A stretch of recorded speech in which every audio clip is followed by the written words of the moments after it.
way it's all open plan, it's quite cold all the time. I usually sit under the duvet on the sofa and huddle. We go to bed from 8 o'clock because it's so cold in the winter. If you come down first thing in the morning, it does get chilly. When we had the last cold snap, we actually burnt 200 tonne of wood. I absolutely hate the cold.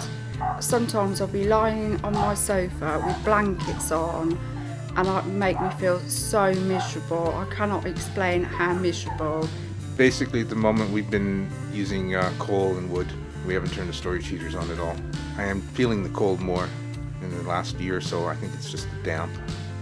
Yeah, it'd be nice to come home from work and come into a nice warm house rather than having to come home from work and chop wood and start a fire.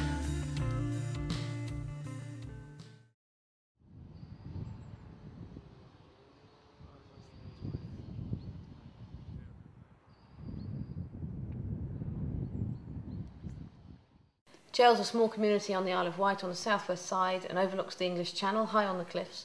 The objective of the Chale Community Project is to bring people out of fuel poverty, to teach people more about their energy use and to give them the tools through providing the infrastructure to reduce their fuel bills and save energy. We hope with this project to find out what's possible. We won't get everything right, but we hope that with the funding that we have, we can see what actually works and hopefully create a more sustainable community that can be mirrored in other places in the country. But it's a trial and it's a test, and we hope the community will pull together and make something really special of this, and we'll help all we can in that role.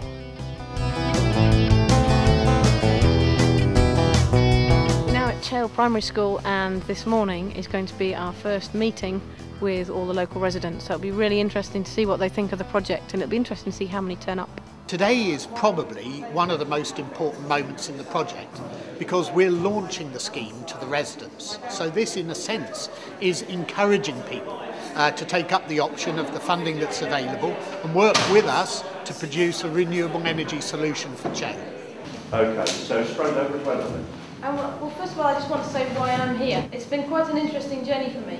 I finished my last round the world 5 years ago, and I realised something when I stepped off the boat.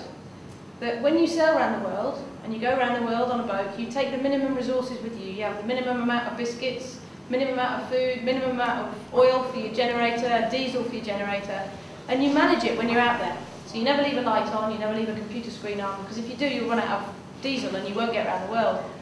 And then I stepped off the boat at the finish, and I just thought, in life we're not like that anymore. It's not about climate change, eco or green. I don't use any of that because actually the way we live doesn't work. We won't be able to live even how we do today in 100 years. It's about using less energy, and that's what we're planning to do here in Chale, is to try and help use less energy, which ultimately means spend less money. You'll be able to ask me questions later, but I'm going to pass back for the next part of the proceedings, but hopefully it makes sense why I'm here now. There's going to be 3 home visits from the warmer Chale teams, which will be run by Ray and the Footprint Trust. And what they're going to do is they'll come along to your home at your invitation, none of this is compulsory, your home at your invitation, and they'll talk to you about what you can do to reduce your bills and keep warm. All 67 homes, as far as it's legal, will have the opportunity to take part in a pilot to use new technologies, and the aim of the new technologies is that we cut the electricity bills in halves. One of the things that made the bid successful was the idea of a community sustainability fund to invest in community projects in the future. Where will the money for that come from? Well, the answer is there'll be a photovoltaic going in somewhere on Spanners Close. Don't know where, but it'll actually be selling electricity into the grid. That will raise money which a group can then use, which will set up out of the community, can then use to do more projects in the future. We want to know what works for you. What's been done that works, what doesn't work. And we also want you to take up Mark's offer, which he's about to talk about, in droves. So I'll let him talk about it. Mark. Any journey which starts at a bus stop between Chale Church and Star Corner, the fare will be £1.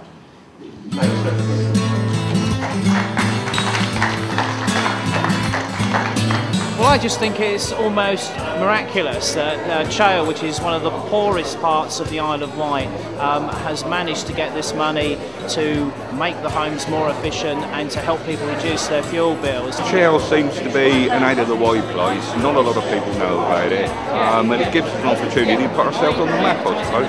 This is probably one of the most exciting things that's going to happen in the village for a great many years.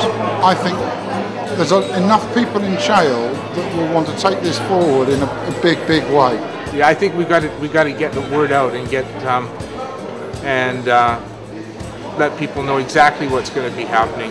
Chale is going to be a world leader in making changes and helping with global warming.